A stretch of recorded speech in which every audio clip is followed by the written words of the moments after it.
Chers auditeurs de Liberté Politique, j'ai le plaisir de recevoir aujourd'hui en entretien Michel Olivier qui vient nous présenter son ouvrage « La guerre secrète, l'islam radical dans le monde du travail » paru aux éditions Fayard et écrit en partenariat avec Philippe Lobjoie. Cet ouvrage a reçu le prix de l'Institut national des hautes études pour la sécurité et la justice. Il nous présente la notion de guerre économique qui serait menée par l'islam radical aujourd'hui en France et dans le monde.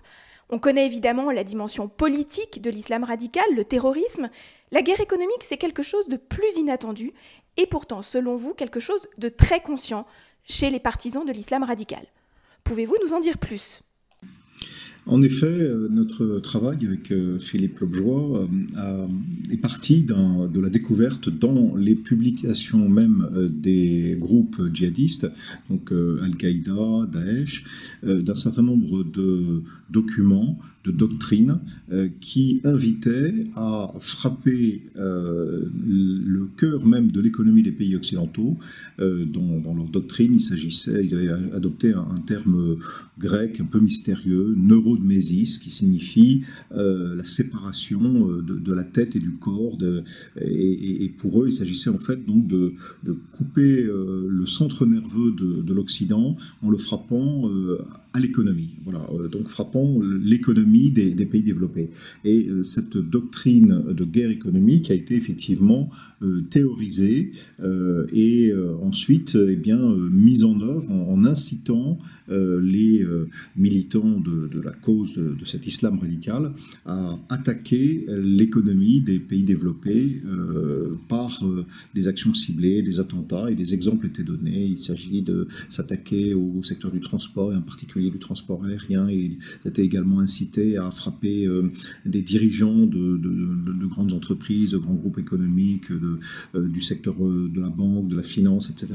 Voilà, donc tout ça a été parfaitement détaillé, et c'est d'ailleurs confirmé par les enquêteurs qui, après les attentats de 2015, ont pu découvrir dans des documents, dans des ordinateurs qui ont été saisis, le plan, par exemple, du site d'affaires de la Défense, d'infrastructures industrielles autour de l'étang de Berre, à côté de Marseille.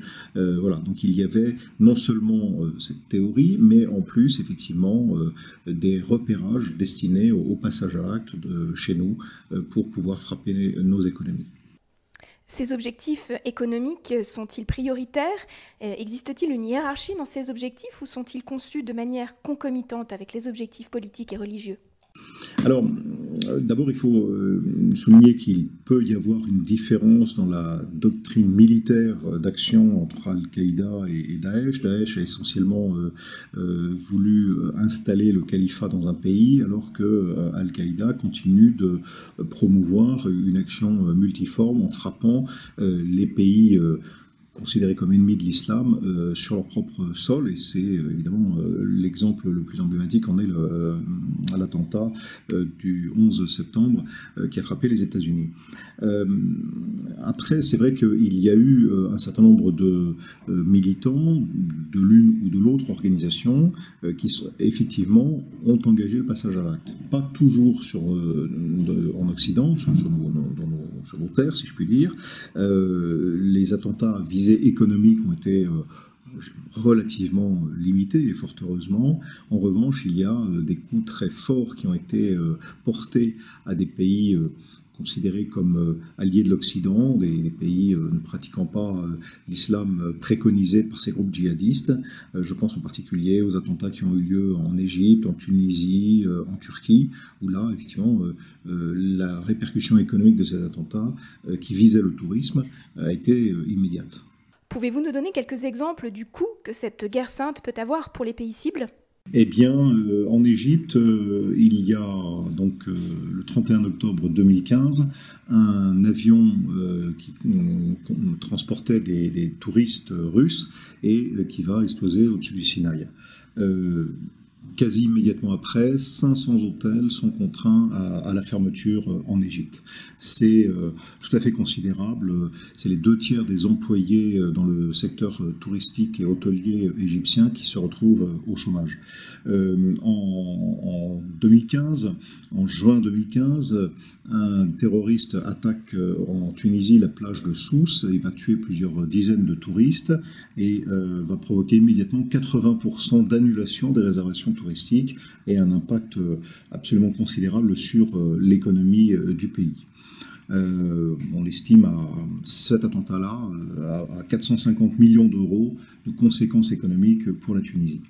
En Turquie, c'est le 1er janvier 2017 dans une discothèque d'Istanbul qu'un terroriste va frapper et là encore le pays va perdre des sommes tout à fait considérables. On a calculé que les pertes économiques directement liées à cet attentat étaient de plus de 5 milliards de dollars. Donc vous voyez, ces attentats à la fois présentent des cibles symboliques, c'est-à-dire que ce sont des occidentaux, des touristes occidentaux qui sont visés, et présentent aussi des impacts économiques tout à fait considérables. À vous entendre, la capacité de déstabilisation de ces organisations serait gigantesque sur le plan économique.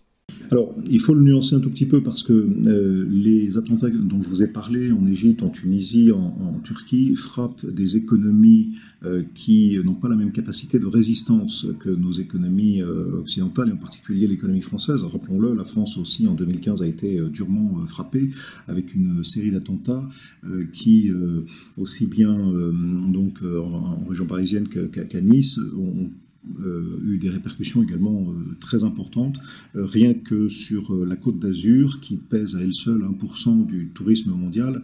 Les réservations de vols en direction de Nice se sont effondrées de 57% après l'attentat. Quant au secteur de l'hôtellerie et de la restauration, il a perdu en France globalement entre 15 et 40% d'activité selon les localisations.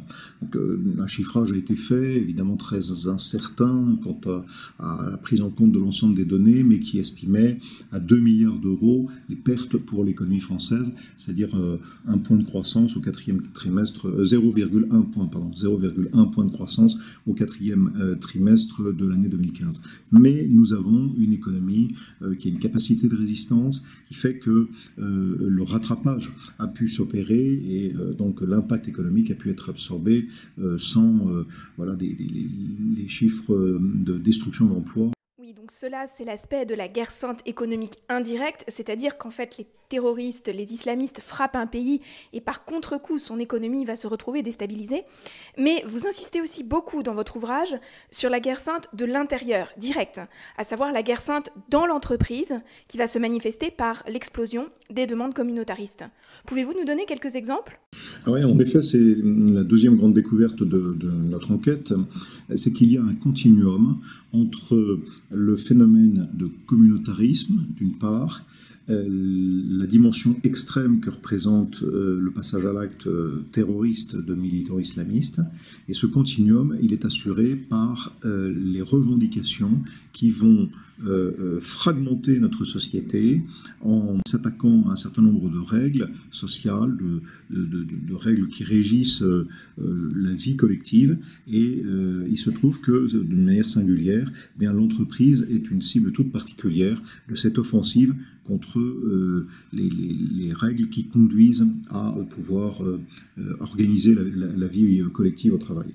En effet, quand des provocations, appelons-les comme ça, ont pu être menées dans le champ de la société civile, on pense en particulier au voile intégral qui avait fait polémique il y a quelques années, plus récemment le burkini, donc ces tenues islamistes voilà, portées sur les plages ou tentées en tout cas d'être imposées sur certaines plages ou même dans des piscines, eh bien il y a une dimension polémique importante qui va dissuader aussi d'une certaine manière la poursuite de ces actions, mais qui pour nous sont autant de tests. En revanche, il y a quelque chose qui est tout à fait opaque et qui ressort très peu dans l'opinion, c'est ce qui se passe dans le monde du travail. En effet, le monde du travail n'est pas vraiment le lieu d'expression naturelle de revendications religieuses. Et pourtant, c'est bien là que ça se passe, et les responsables d'entreprise ne communiquent pas ou très peu sur ces phénomènes, ce qui fait que cette fragmentation communautaire qui peut s'opérer dans le monde du travail, eh bien, elle se produit d'une manière extrêmement discrète, peu visible et pourtant très réelle. Alors quelques exemples, puisque vous souhaitiez effectivement qu'on puisse illustrer ça, et je pense à cette entreprise métallurgique de la région parisienne que j'ai eu l'occasion de visiter et où j'ai constaté qu'en salle de pause, il y avait 2 distributeurs. Un distributeur de sandwich, de confiserie, etc. Et puis un autre sur lequel était visiblement apposé un autocollant halal. Voilà. Donc j'ai interrogé le DRH de cette entreprise qui m'expliquait, oui, ben voilà, c'était une revendication qui était portée par des salariés, relayée par les organisations syndicales, et comme il devait y avoir des élections du personnel, il nous a semblé préférable de ne pas attiser telle ou telle revendication. Donc effectivement, nous avons accepté qu'il puisse y avoir le distributeur halal à côté du distributeur tout venant. Alors, l'intention, je dirais, d'avoir la paix sociale, elle est louable. À tout prix, on peut en discuter, bien entendu. Et ici, de permettre comme ça l'installation d'un distributeur qui exprime réellement la dimension religieuse, de revendications religieuses de ceux qui ont voulu la mise en place, eh bien, ça me semble être dangereux, effectivement, pour la communauté de travail que représente l'entreprise. Voilà, donc tout ceci est exigé de l'employeur et qu'il l'accorde pour des raisons plus ou moins avouables. Alors effectivement, on réalise à vous écouter que ce monde du travail représente en quelque sorte un trou noir dans la législation. Aujourd'hui, il est admis que dans l'espace privé, on fait à peu près ce que l'on veut. Dans l'espace public, on a tenté de légiférer, comme en témoignent les polémiques sur le voile à l'école. Mais l'entreprise, par définition, est à cheval sur le public et sur le privé. Et manifestement, cette frontière floue fait prospérer, on l'imagine, les revendications. Vous indiquiez il y a un instant, dans votre exemple sur l'entreprise de métallurgie, le relais favorable constitué par les organisations syndicales. À vous écouter, elles sont d'une certaine manière aujourd'hui partie prenante de l'islamisation. Les syndicats sont souvent instrumentalisés, que ce soit dans les revendications de quelque nature qu'elles soient portées par les salariés, on constate ce phénomène d'instrumentalisation. Mais c'est particulièrement vrai, effectivement, ou en tout cas c'est particulièrement visible et remarquable s'agissant de l'islam radical.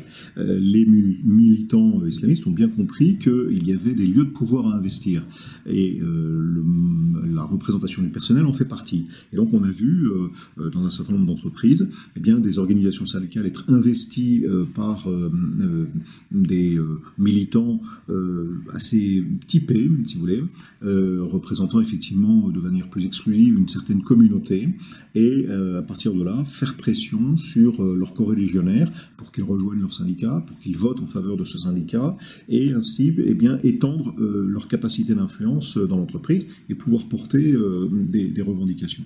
En effet, vous l'évoquiez par rapport aux difficultés que rencontre le monde du travail, il y a une situation un peu schizophrène, c'est-à-dire que l'État législateur et l'État employeur ne suit pas la même politique. En tant qu'État employeur, il a prescrit le principe de neutralité des agents de la fonction publique ou des entreprises de statut.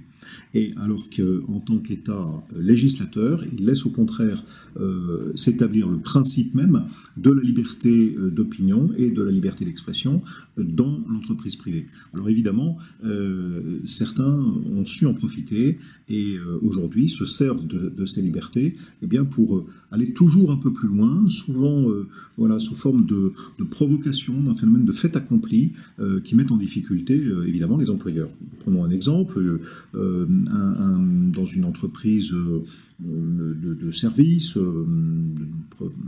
par exemple nettoyage industriel. Il y a une salariée qui est intérimaire et puis le l'opportunité se présente pour l'employeur d'embaucher, un syndicat va présenter le dossier de cette candidate en la soutenant, en disant elle travaille chez nous comme intérimaire, elle est de bonne qualité, elle fait bien son travail, voilà. Bon. Donc l'employeur est sensible à cet argument, puis il veut peut-être éventuellement rendre un service à cette organisation syndicale pour garantir encore une fois la paix sociale dans l'entreprise. Et voilà que cette personne est embauchée. Et puis, 2 mois après, donc à la fin de sa période d'essai, la personne vient portant le voile. Voilà. Et donc, on se retrouve avec des situations qui sont... C'est de l'entrisme, mais face auquel l'employeur n'a plus de possibilité de réagir, ou en tout cas de très faible capacité de réagir. Alors, il y a eu des avancées dans la législation, la loi El Khomri en particulier, a permis que le règlement intérieur d'une entreprise puisse proscrire le port d'un signe religieux à condition que cela soit justifié par un but légitime, proportionné par rapport à la disposition qui est prise, et sous réserve du respect des autres libertés fondamentales. Enfin, vous voyez, le jargon juridique qui encadre cette disposition fait qu'elle est effectivement très difficile à mettre en œuvre. Mais de ce fait, si je suis un directeur d'entreprise, est-ce que j'ai une chance aujourd'hui d'être légitimé dans mon désir de lutter contre le communautarisme? Est-ce que tout n'est pas fait au niveau politique comme au niveau social pour que ces revendications communautaristes aboutissent? C'est vrai qu'un chef d'entreprise se trouve effectivement face à une vraie difficulté qu'il a intérêt à l'anticiper le plus possible. Et donc, au fond, ça nécessite au préalable qu'il soit sensibilisé, qu'il fasse l'examen de l'ensemble des possibilités qui pourraient s'offrir à ce que dans son entreprise, il y ait ce phénomène d'entrisme que l'on décrivait, et qu'à partir de là, il mette effectivement tous les garde-fous. Malheureusement, ce type d'anticipation est assez peu fréquent parce que la motivation des chefs d'entreprise est encore peu fréquente et surtout, je dirais, peu soutenu. Il y a des pics. Les interlocuteurs que nous avons rencontrés, notamment au MEDEF, nous soulignaient que, eh bien, au moment des attentats, il y a eu évidemment un grand nombre d'appels qui ont été adressés à l'organisation patronale pour savoir comment se prémunir de la pression de l'islam radical dans l'entreprise. Voilà. Et puis, l'effet des attentats s'estompe et ces demandes-là s'effacent également. Les employeurs anticipent peu et donc, au fond, laissent le champ libre à ceux qui travaillent dans la durée. Parce que ce qui est évidemment très important aussi à observer, c'est que tout ceci se fait dans la durée, année après année. Et voilà, exactement. Je rebondis sur un mot que vous avez employé tout à l'heure, qui est un mot qui, je pense, ferait hurler les tenants de la doxa sur la question de l'islamisme, c'est le mot de continuum. Vous avez employé ce mot pour expliquer que finalement il y avait un chemin qui liait le communautarisme au terrorisme. Alors évidemment, aujourd'hui on nous explique que c'est pas parce que vous voulez mettre le voile au travail que vous allez poser des bombes, donc c'est interdit en quelque sorte de penser ce terme de continuum.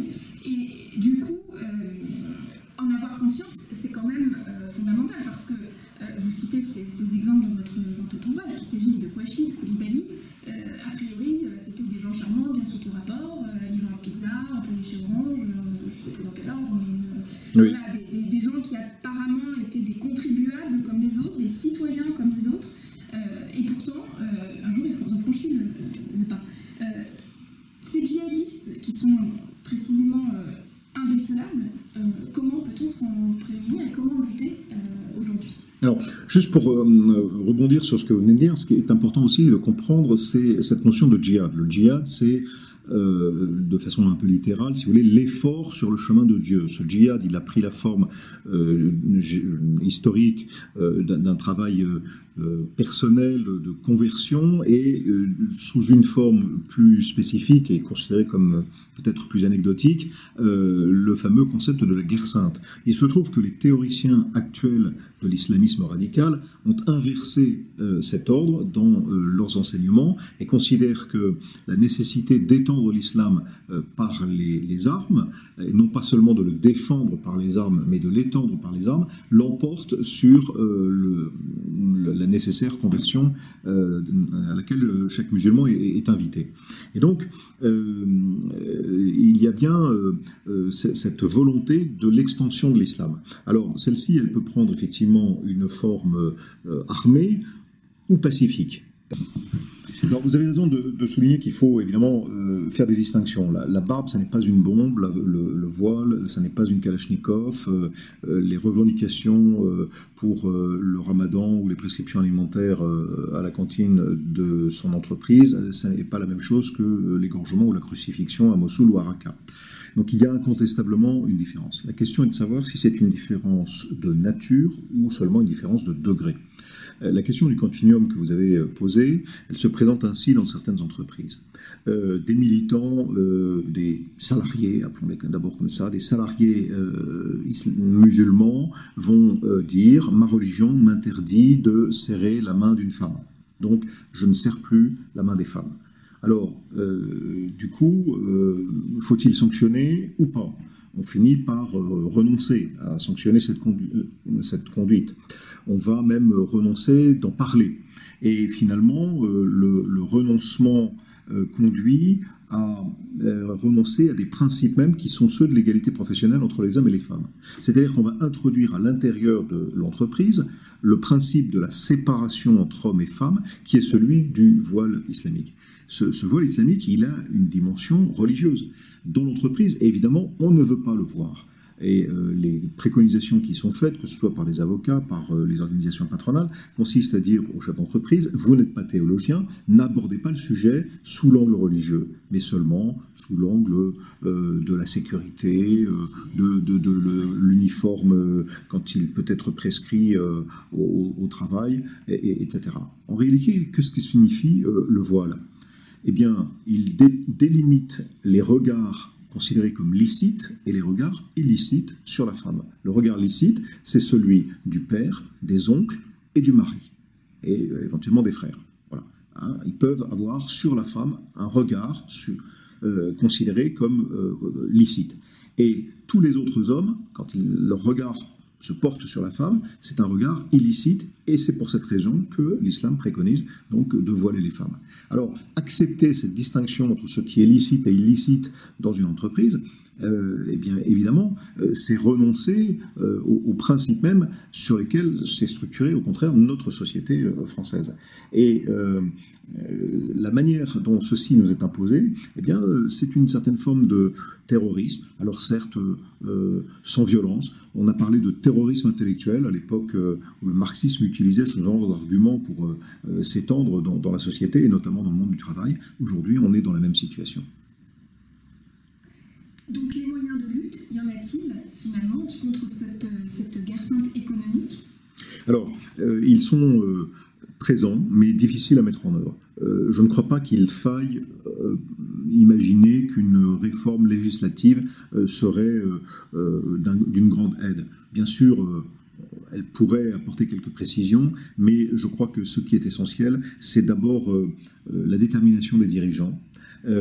Parce que ce que l'on observe, c'est que quand il y a un collectif de travail exigeant, rigoureux, eh bien, sur ces questions-là, les militants islamistes ne vont pas chercher à pénétrer sur un terrain comme celui-là. Ils vont là où c'est plus facile. Donc déjà, de la détermination. Ensuite, de la vigilance.